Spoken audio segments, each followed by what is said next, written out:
Le projet d'édit budgétaire rectificatif affiche le même volume de crédits que celui initial. Ce budget est constitué de recettes internes chiffrées à 1439 milliards 977 millions 289 134,98 16 francs congolais. Le peuple Lualabé, soyons vigilants. Mfungo macho, mfungo la miso. Avec la fille aînée de l'Union sacrée, Fifi Masuka Saini Béton. Et suit la vision du chef de l'État, Félix Antoine Tshisekedi Tshilombo Béton. Vive, vive, vive Fifi Masuka. Le bon choix de Lualabé, c'est Fifi Masuka. La bâtissesse de Lualabé, c'est Fifi Masuka. La voyante.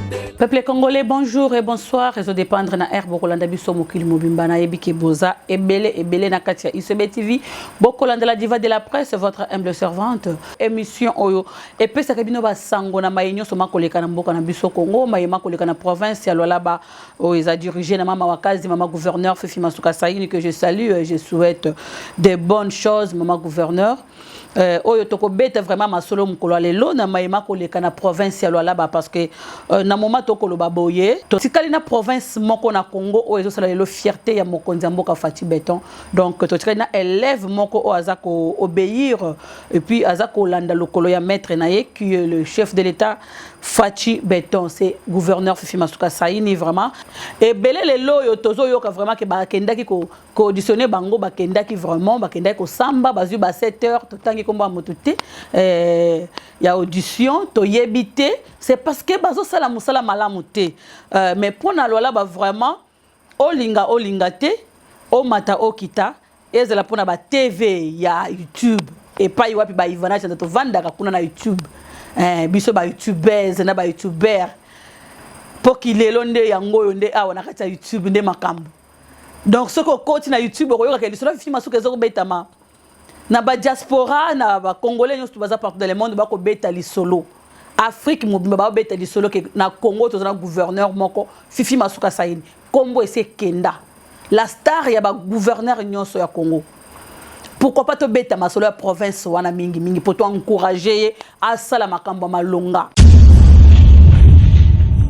Et toko beta kaka na kati émission lelo toko beta moi muke lisolo ya ba M23 parce que bolanda ki biso déjà émission to le beli trop kasi toko pesa bino détail na mayema koleka toujours na kati ya est de la République ko yebisa bino que lokola ba M23 bandima qui cesse les faits ndenge Réunion Selemaki na Angola nde bomona ki mokonzi mboka kendaki ba vanda ki en tout cas ba lukaki que kimia ekota et puis biso Congo to le bakate ke to ke kana bitumba parce que na bitumba pe ndenge to yebisa ki bino que ezaka décanyon c'est ça ko perdre bino pe boko perdre batu ba ope bako perdre batu donc to za posa ya ba perte ya ba vie ya batu te to za na posa vraiment ya kimia ekota donc banda Réunion wana Selemaki to moni vraiment kimia ekoti M23 pe ba se retirer ndenge mokonzi ya mboka asengaki et puis ndenge Kagame ye moko apesa ki mitindo na batu na ye ba batu na ye apesa bango mitindo que non en tout cas il faut bo se retirer na sol ya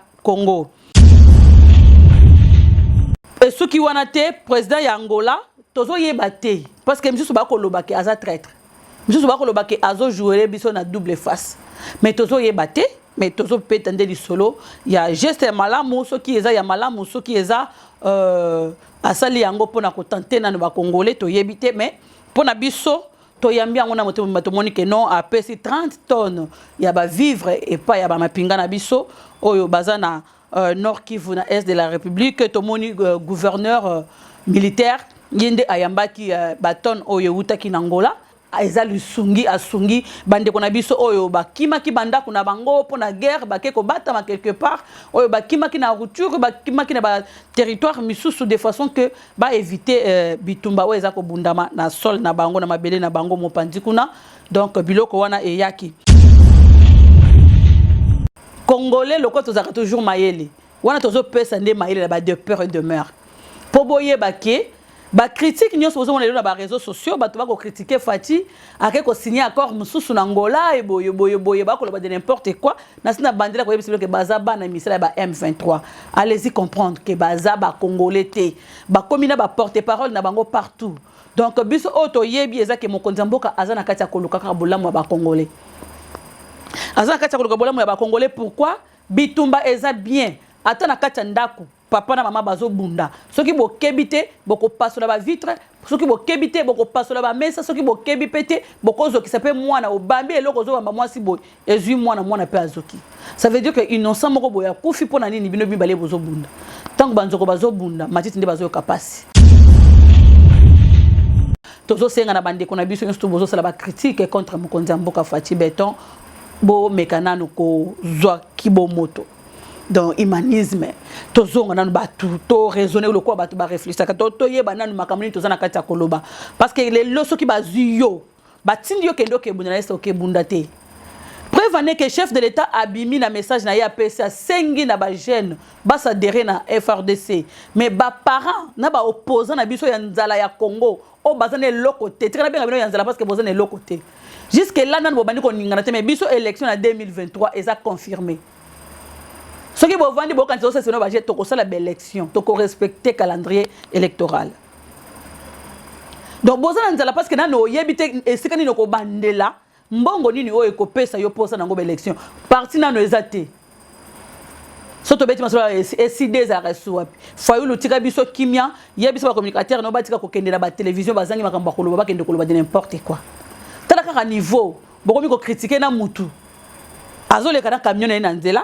Mwana moko bo villageois abimi a diembeli na camion o esali lelo baisse na Congo mo meto seka na rythme mwana wana lokola ba poser mwana ba question mutu moko mi bengi communicant ya soit disant parti moko bo oleki na TV po bando critiquer parce que ko torturer mwana et lelo sikoyo mwana na ye wana photo de Bobeni Alex Abino kuna azasi ko na maboko président de la République au moni sera vie à moto ndenge zalaka bo bongola mitema.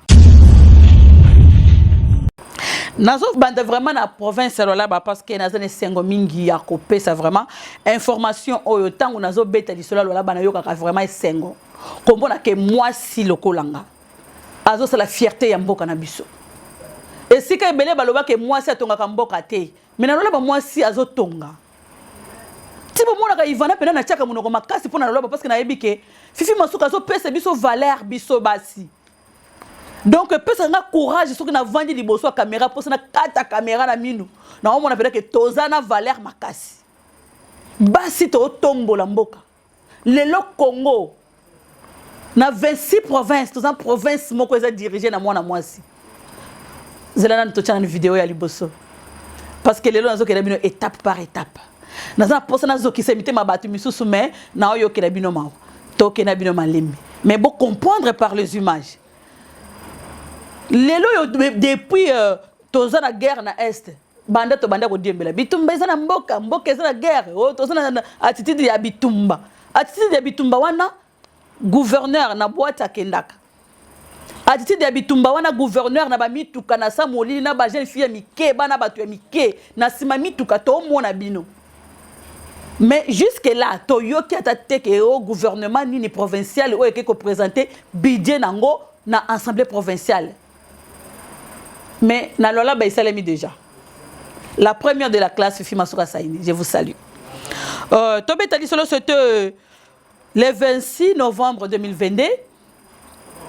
Oyoma gouverneur Fifi Masuka Saini a présenté Kibongo projet d'édit budgétaire rectificatif dans l'Assemblée provinciale. Liboso, il y a un membre du gouvernement provincial, Liboso, il y a un cabinet naïe, maman gouverneur Fifi Masuka Azwa qui maloba vraiment et puis à défendre le budget naïe. Mais avant de défendre le budget, à Yakinano, pour déposer budget yango dans l'Assemblée provinciale, on a des vidéos ya Liboso Bokotala avant bozo vidéo il y a défense na yendenge azako défendre le budget et boyo ka montagne ezobima na kati ya province là-bas. Tozongi na région avec Beni na zozongela bino pour na commenter moi merci beaucoup. Comme d'habitude, il y a toujours des particularités. Les budgets est en équilibre. La particularité est que de 97% constituent pratiquement les recettes de la province et 3% seulement sont constitués de ce qui vient de l'extérieur, c'est-à-dire du gouvernement central et Banque mondiale et consorts. Donc nous avons encore diminué les recettes extérieures pour pouvoir être sûr de ce que nous-mêmes nous produisons. Parce que mettre un budget avec un grand montant à ce qui vient de l'extérieur, par moment, on arrive à la fin de l'exercice, on n'a pas ce montant-là. Donc nous nous sommes focalisés sur ça. Et en dépenses, nous pensons que les investissements vont prendre le gros de notre budget et les social va suivre. Quand les investissements sont en train de se faire, c'est-à-dire le social aussi est en train de changer. Le gros des investissements vont aller de pair comme nous l'avons fait par le passé. Donc notre budget reste en équilibre par rapport au budget de l'année passée. Certes, il y a une diminution par rapport à la société TFM qui est un grand contribuable par rapport à nos recettes, mais nous pensons que la situation des TFM va s'améliorer et nous reviendrons peut-être avec un autre budget rectificatif dès que la situation va s'améliorer. Nous sommes heureux de pouvoir déposer notre budget à temps et c'est un budget équilibré. Si vraiment, peuple congolais, merci très cher Lolabé et Wanabouti Kolanda, maman Akina ko déposé projet de dit budgétaire exercice 2022. Wana Ezaki Bongo Liboso, il y a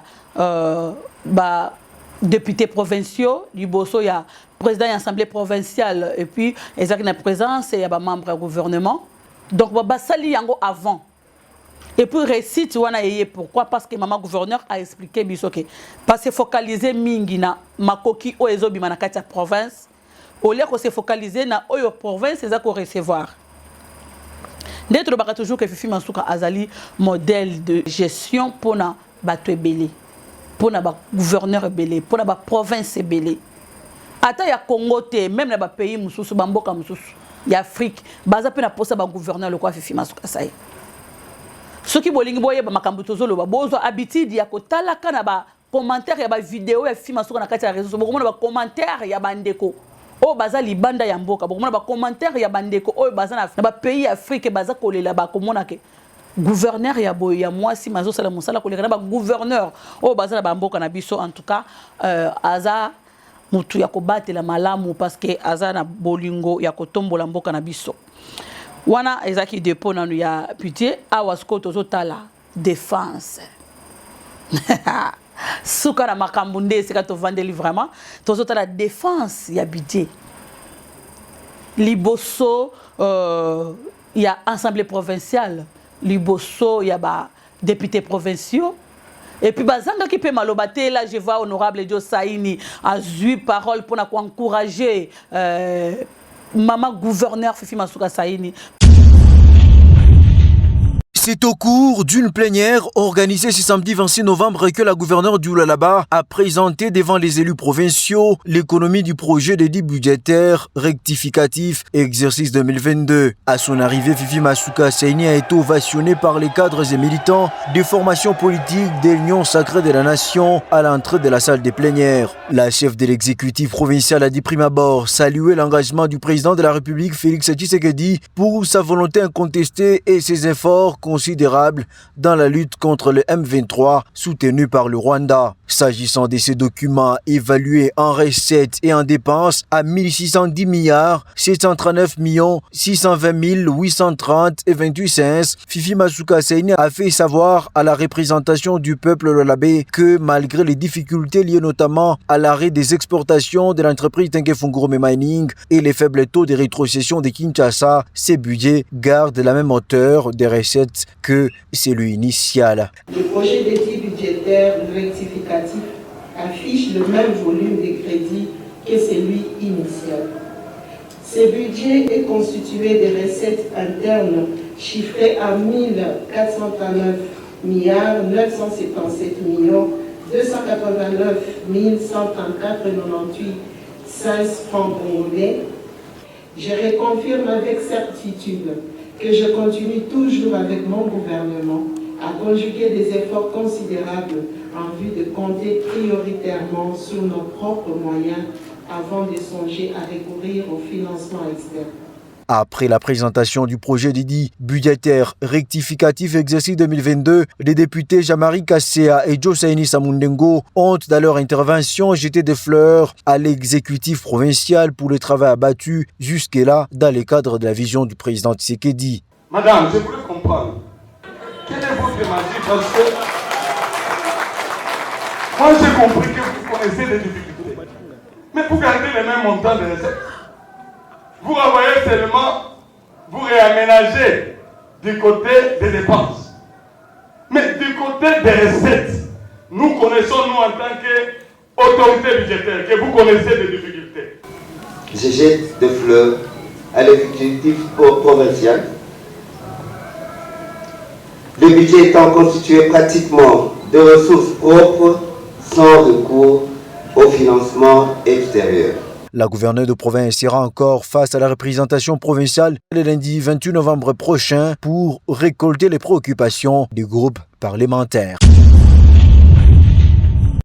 Nalinga benga siko ba communicateur ya vie tito o bozanga musala kosana ba réseaux sociaux botia ba kiti bovanda na wana boyoki na montant wana ebimi na assemblée provinciale kuna boyoki na montant fifi masuka bimisi budget o à défendre journée ya lobby boyoki yango. Est-ce que masolo bozo betre biso ba 300 millions et 300 000 et 300 nini ya banani? Ce qui boyebi que mouillé j'ai na facilité ya ko détourner 369 millions de dollars. Oh le lo bloqué cha e cadena. Fifi masuka pa ko sala bongo. Mutu oya ye na pouvoir, aye déjà ma coquine e po yibe za un peu passe. Mais bato nzala o ba ya na pouvoir na nzala. Nde bazaka miyibi ya liboso. Boza balola bena balola bezi biso biso to vendre la Kinshasa. Et quand vous parlez de détournement, il faut boyer ba que to na référence ba détourneur c'est mouillage. Toyebi bien, biso toyebi na bana mikeso tuni ba ngaka. Na lola ba basala kinini ba lola na lola ba yiba ki mbongo po ba yoka ki yango pa IGF. Lisolo ya IGF ekenda partout. Soki otuni ata bébé ya 9 ans tuni bébé ba yiba ki mbongo wapi akoloba na lola ba. Et pas na ne papa tito. Donc alors bon tika kozo ba mafuta na bino ya mbila ko pakona na bilamba ya batu msusu balati bilamba ya pembe parce que fifi masuka saini azama boko pembe d'ailleurs kutu azo sala effort ya komatisa recette ya province malgré ba chantier kilikili malgré ba construction belezo salema mais boyoki budget oyo fifi masuka à défendre. C'est pourquoi bomona ki union sacrée mobimba bazaki mobiliser ndenge bozo mona libanda ba ya ma gouverneur ne sengo nyonso bazola qui ça comment province lelo et en plaire province les ont avancé mais misusu bazaki wana bazo tongate mais ba oyiba mbongo babi misi mbongo ko sala musala mususu te mais province alors là bakaka na 2022 awa et tongeli biso banda kuna Goma et des provinces mususu province alors là ba ezo sunga ba province mususu mais même temps mbongo ezo mata. Mais yoza ki wana otongaka te osala keloko moko te osombeli biso pe eloko moko te souvenir to moni nango te mais fi masuka ocho sombela biso ba mitu kan ti incendie na poto kalate ezo ya na province. Merci vraiment mais na kosenga vraiment na bandeko ba communicateur ya vieti to bomeka quand même ko revoir to yebi ke za haine eza mutema mabe mais mutema mabe pe kendaka pe bongo te il faut quand même to reconnaître ba misala ya mutu parce que obino boko mosala komi kindoki.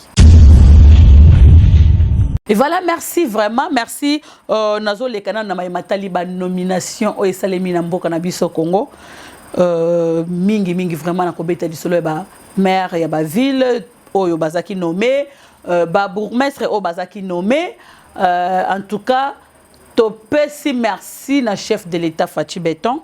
Il y a la nomination. Il y a 622 bourgmestres au Bazaki nommés pour 311 communes na RDC. Mokonzamboka a nommé vraiment Batou, a nommé Batou te pour baya kotia bakiti, ba vendre na bureau Malili, ba koma ba intouchable. Ndena bandela ko yebisino ke na pouvoir ya Fachi Beton intouchable azalakate. Ba nommé bino oui, to tie ba poudre, to sepeli. Parce que ngana wanga tenga pe na tia ki poudre. To sepeli chef de l'État a nommé Batu. Na tchaki poudre pour n'importe qui te. Na tchaki poudre pour na ba oh ya Fidek parce que Fidek est un parti cher. Il y a gouverneur Fifi Masuka Saini. Un parti oyo est vraiment ba bourgmestre belé. Na Kinshasa, na Équateur, na là-bas pour ne pas dire que Fidek est là-bas. Fidek est partout. Je profite un peu, ça merci vraiment à son excellence, monsieur le ministre du budget et plan. Kazembe Sona Matié, première vice-président, il y a parti Fidek. Je dis un grand merci à deuxième vice-président. Il y a parti Fidek de mot passe à mot de passe honorable, député national. Je dis un grand merci à l'honorable Roy Kamba Philippe, l'interfédéral. Il y a Grand Katanga, Balobi, Grand Katanga et ZUP, député, bourgmestre vraiment à Fidek. Là, j'ai dit un grand merci et félicitations. Mais c'est le bourgmestre full. Mon grand frère propre, Thierry Sambumba Mujinga. Balobi commune ya Manika, na maboko à Fidek. Fidek viva. Est-ce que vous allez bozongi selanga ba viva kuna ekomelanga awana plateau pour ça la bien. En tout cas, nomination oyo mokonzi mboka a nommé batu na motema moko. Maire de la ville, maire à ville ya Kolwezi vraiment, je vous dis un grand merci. Au mérité. Donc faut-il a nommé batu oyo ba mérité. Mais dans le moment oyo faut-il a nommé batu ba mérité, oyo so yebike oyo a mérité kite ne ba remplacer ki oyo. Ezana batu misusu. Ba telemi azolinga se rebeller contre le chef de l'État. Gilles Mouniere au outi na prison.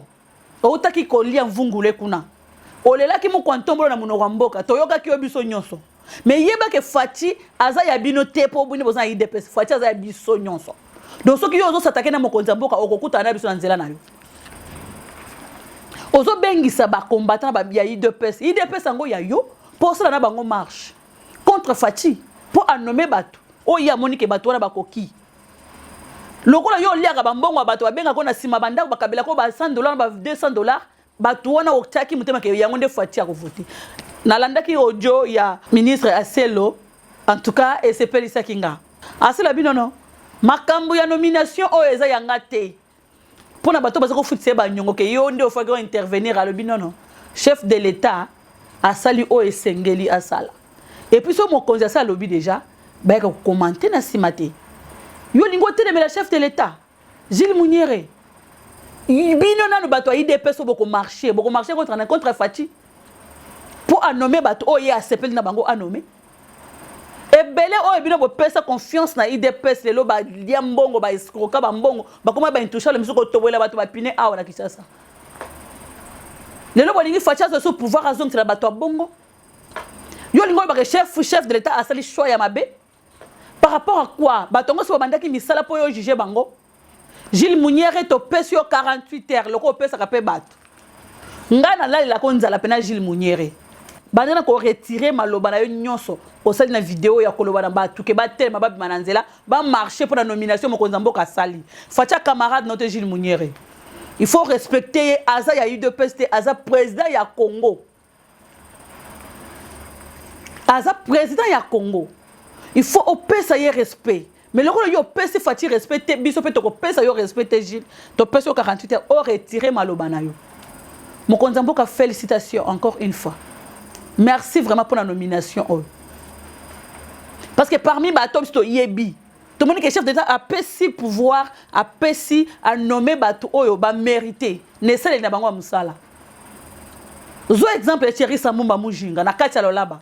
Nani a Yebi te que ceux qui ba bengi que makambu, nyon so telemi ba bourgmestre à présent. Ba miso vendre ka na ba bureau ba tambola raté. Mais il y a zaka présent partout. Et lelo Moussala na ye est foutier. Yo telema olo bake no Fati a nommé bat o yo tela ki mitemate ba kuya nde banani kuya ko za sosia mboka me yo mto vanda o umela ba ko peso nini olingi ba nommé nani ba pesa nani to comme ina suka pona mukolo lelo merci vraiment na ba congolais nyonso tout de pères et de mères mais avant na kata émission nazolinga na beta c'était sur mutema mabe et komi komema batu na li felo mutema mabe surtout ya ba congolais. Congolais alingaka ndengone Congolais te. Ti bomona guerre ya est vanda na est biso wana ti lelo eza pona motema ba congolais linka ya gagner na nyonso bazoyo batia yo soki oza nani na est pona yo bayeli yo kope ba M23 to bando ko peso autant yo kotela ka biso minduki na biso kotaka bakangana basi ya ba congolais bazo boma minduki ya ba M23 na est kuna congolais soki batie na compagnie pona ye alinga se doubler ami komisa a se multiplier a comme ata 8 personnes abanda ko jouer rôle ya 8 personnes papa sala musala moko ba pesio tika misusu ba sala misala bazo sala parce que mutu nyonso azana dompe ya ko sala congolais soki ba ndeti boy na monde biso ba journaliste monde ba journaliste congolais soki batie ye o batie yo mokonzi alingi a se multiplier a se doubler ata soki batie na RTGA akolinga te mduso ya kosala na RTGA ye moko alinga koma du pro ye moko alinga koma olingo koma nyonso olingo koma présentateur yo moko du pro yo moko sikoyo RTGA yango ya yo kaka congolais so batie na église batie mokambi église akoluka adjoint na yazala mwasi na ye mabonza église bango nde batangaka bango mibale na mwasi na ye akomisa ngo église ya famille motema mabe tokota na 2023 te conseil ya pete o cause la soka motema mabe pona mutu wana mais mutu wana pona mina nzambe tamso eza tanaye to retirer motema mabe tolo na malamu parce que lelo liwe koya o cause ape mbongo ebele na mokili mais lobi okufi oke wapi to yeba kenyon so sala na mokili ekoleka nango tout est vanité comme on dit en français mais to yeba ke lobi pe vi mususu ezali. En tout cas, toye bako sala na malbete congolais linga moninga no congolais batie yo mokonzi yeba ke na sima nanga ifo batu pe bazala. Ezate ke lokwa beni ye moko na za cameraman nga moko na za monteur nga moko na komi journaliste nga moko na komi nani papa kongo ya yo kongo ya yo tika journaliste azala tika cameraman azala tika monteur pe azala yo moko komo tuna ba question yo moko simbi micro yo moko okomi nani tokomi na suka pona le conseil ya pete to ninga to pesa na ba congolais oya mitema mabe to yeba ke mboka o ndenge ezokendeli lobi pe liwe kozala okola la pe na buto lelo to lelio lobi na tongo kufi na pongi oko mema nini e pa nzambe parce que awa na mokili toza ba passager motema mabe e futaka te toyeba ndenge nini ya kosala malamu tolo na malamu na mokili po nzambe asepela na biso tokomi na suka émission tokutani au prochain numéro soki yeso ayete na profiter vraiment ko pesa merci na équipe technique ya ICB TV je dis un grand merci na beka derrière la caméra na pesi merci vraiment na cabinet maman gouverneur Fifi Masuka Saini je dis un grand merci à son excellence monsieur Dirkab le professeur John Toka na séjour na risi kuna na pesi bino mbote na pesi merci na ministre Lydia équipe mobimba oyo bazaki na mission officielle na risi na pesi bino vraiment ba merci na pesi merci à mon vieux Sambumba Mujinga ba nommé mais azaki na Congo te donc nomination oyo eyena lupemba parce que écouti bourgmestre na mikili ya poto donc ba nommé aza mikili ya poto ngam na informer que oza nommé Bobet Rangape Maboko, merci vraiment. Tokomi na suka tokutani au prochain numéro soki yeso azongite. Bye bye. Les peuples Lualabé, soyons vigilants. Mufungwa macho, Fongola miso. Avec la fille aînée de l'Union sacrée, Fifi Masuka Saini Béton. Et suit la vision du chef de l'État, Félix Antoine Tshisekedi Tshilombo Béton. Vive, vive. Vive Fifi Masuka, le bon choix de Lualabé, c'est Fifi Masuka, la bâtissesse de Lualabé, c'est Fifi Masuka, la voyante.